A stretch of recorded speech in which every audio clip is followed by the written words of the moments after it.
Welcome. I'm Shannon Siriano Greenwood here in Churchill at Urban Set Bride with Christine Greenberg and Jennifer Haines.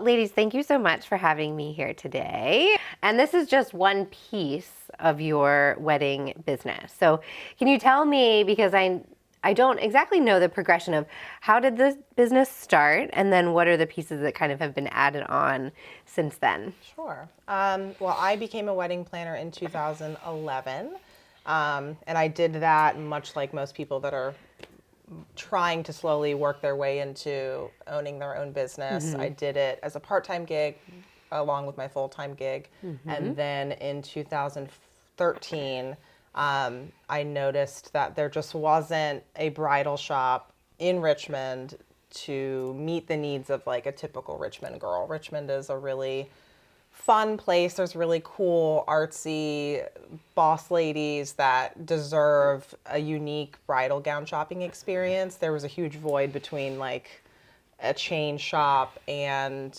more of a upscale, maybe a little snooty, very conservative bridal shop. So it's like by the time you get the ring, there's really nowhere for you to go other than going to DC and spending a lot more money on a wedding gown. So I knew I wanted to open up my own shop. I had been in retail all through college, and I knew kind of the ins and outs and the good and the bad of retail, at least at that end of it. And my mom has always been an Army wife. My dad was in the Army for 24 years, so she never got to have a career. We moved every 2 years my whole life, and she was constantly packing us up, unpacking us, and just was able to get odd jobs here and there because we were never anywhere for long enough. So I thought, based on the suggestion of my dad, actually, in like very casual conversation, why don't you have your mom open it with you? Yeah. So my mom was able to get her accounting degree, and there's just a level of trust that I think you have with your family that you don't with anyone else. So she thankfully agreed to be my business partner. And so then you jumped. Yeah. So quit the job, said we're doing this. Scary jump. Yeah. Yeah.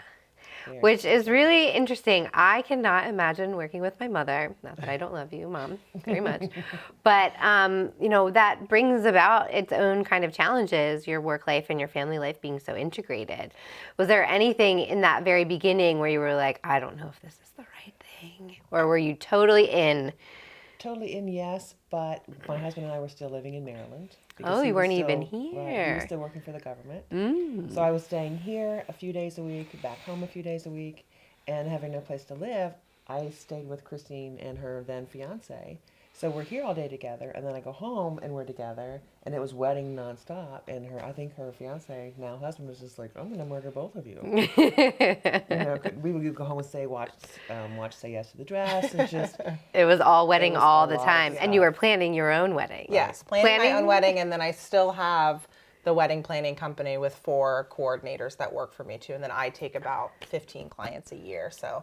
It's a lot. So the moment that the moment that my wedding planning season slows down in like November-ish, it's engagement season. So then the bridal shop is super crazy. Right. So we don't really get a lot of slow times. I think we had a slow week in April. Yeah. Last year, maybe. I don't remember. But it used to frighten us, and now we're like, oh, thank you. When we can breathe and just have a moment and maybe go shopping for a day. Right. Instead of the panic of like that beginning of the business when, every phone call is like urgent. Yes. And now you're kind of at the comfortable place of like, I will answer all these phone calls, and the opportunities that will need to be here will be here. Right. It's not a nice feeling. It's good. And we're only 3 years into the shop, but we're just now feeling comfortable. Like, okay, we know what we're doing. We feel confident about our skills, and we know that the business isn't going anywhere, so we're embracing the kind of ebb and flow of it at this point. I would say it definitely feels like an escape when you come up here. And for a bridal shop experience, that is part of it, right? That's why people do the treks to New York and DC and the Metro, because it's the whole weekend, and you can absolutely do that here. Yeah. Even in your own city. Yeah, it's kind of crazy. We have moms that I'm just like, we're doing okay. Yeah. I mean, I do appreciate it.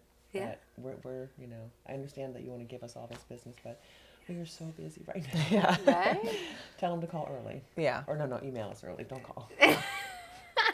Yeah, finding time to return phone calls and emails and balancing everything else has been tough. But we utilize social media pretty well. I think that took us a little bit of time to get our bearings straight and figuring out what we need to use and what we don't. But something that I learned pretty early on is just because there's a million social media apps out there, you don't need to use all of them. Use what works for you.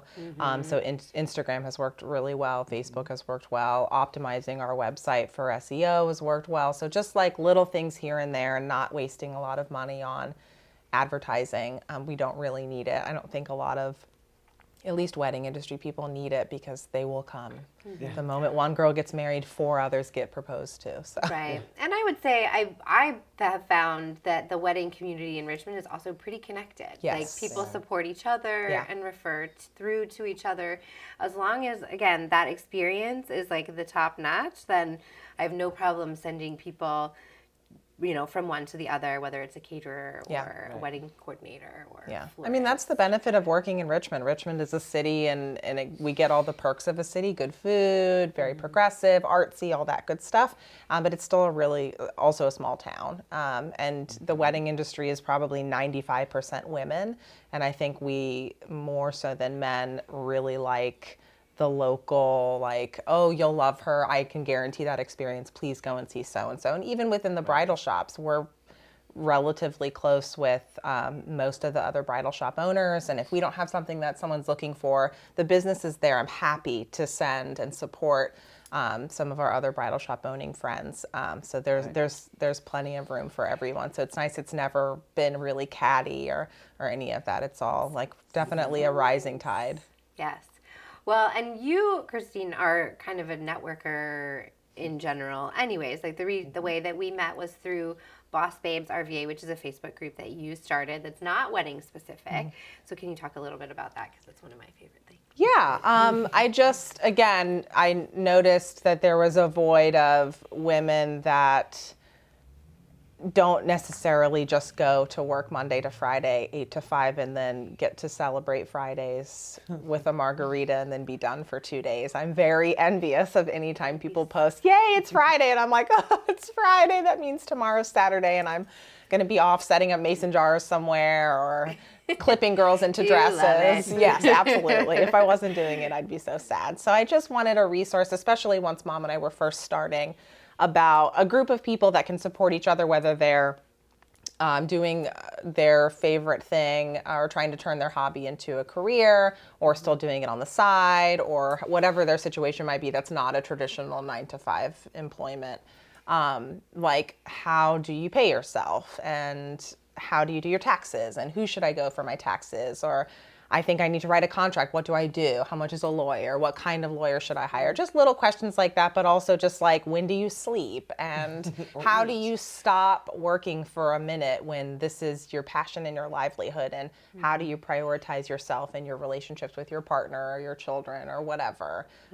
So the Boss Babes RVA group has been a really great resource for that, of just a bunch of women that are doing something a little different, and a network to support that and to keep them going, rather than just say, gosh, this is too hard, or my Etsy shop isn't doing well, or I'm tired of, slaving away at my 9-to-5 and then coming home and never stopping. I think I hope that resource is really helping people, and it definitely helps me and kind of keeps me in check. We're like, we're not the only ones that are tired. We're not the only ones that work all the time and need to train themselves to just take a minute and really embrace life. I think the ones that are my favorite, the people in that group, are those people that still are working the full time, that have the side hustle, that can see, like, look, here's literally hundreds of women that did that, and proof that, like, you can take this Right, like, we're too. here drinking wine and eating cheese with you. We're real. Still alive. Yeah. Somehow. We use really good concealer, and it's all good. Just hydrate. You're going to be fine. Stretch.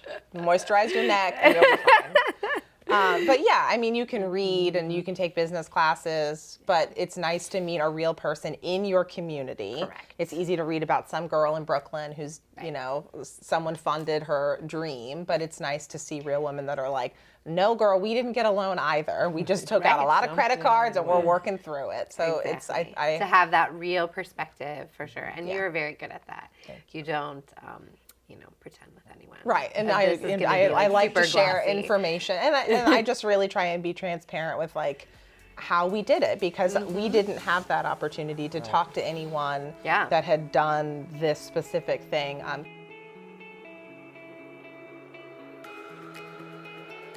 You'll be so surprised at people's experience and opinions and advice when you just put it out there.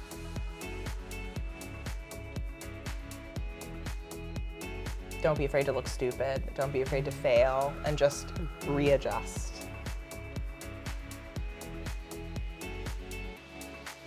External, I told you guys I'm going to do this, now I have to. But also I think it is the affirmation of putting it in the universe. Like if you proclaim yourself that I own a business, I am a boss babe, then you just become that. If you say it enough times, it's going to happen.